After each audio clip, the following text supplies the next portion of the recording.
When I was a youth, I got my start in the 4-H program.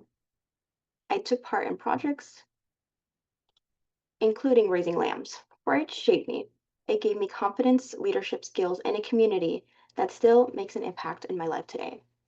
As I grew in the program, I realized that 4-H was more than just the activities I did. It was about creating spaces where young people feel like they belong, can take risks, and discover their sparks. Years later, I started my master's program in child development at UC Davis. I knew I wanted to learn more about how programs like 4-H make a difference for youth and how we can make them even better.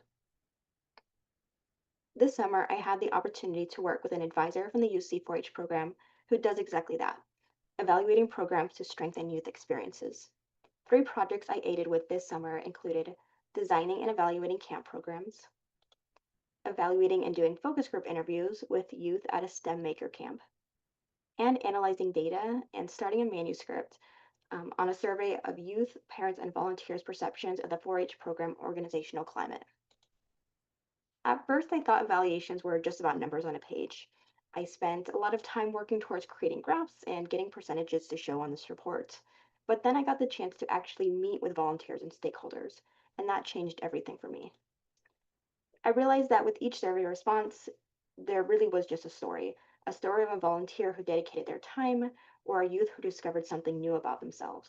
Evaluation isn't just data, it's evidence of experiences that can help leaders improve programs and better support kids.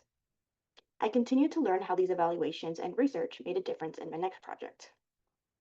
One of my favorite parts of the summer was visiting a STEM camp called Tinker Academy. I got to talk with youth about what they learned, what excited them, and how they discovered new sparks.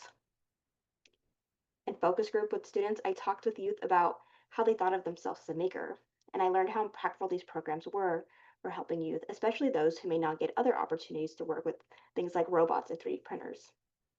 These conversations reminded me why this work matters.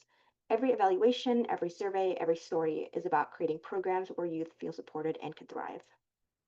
To connect all this together, my advisor and I started to examine what this looks like on a broader level. We focused on organizational climate, looking at the perspectives of youth, parents, and volunteers in 4-H. I learned that 4-H really functions as its own ecological system, where each layer, from the individual child to the broader community, shapes their experience. Examining the culture and climate of the program helps us to see how well we're meeting the needs of youth and families. This summer's fellowship gave me the chance to bridge my own journey in 4-H with my career goals today. It showed me that research and evaluation are not just about numbers, they're also about people.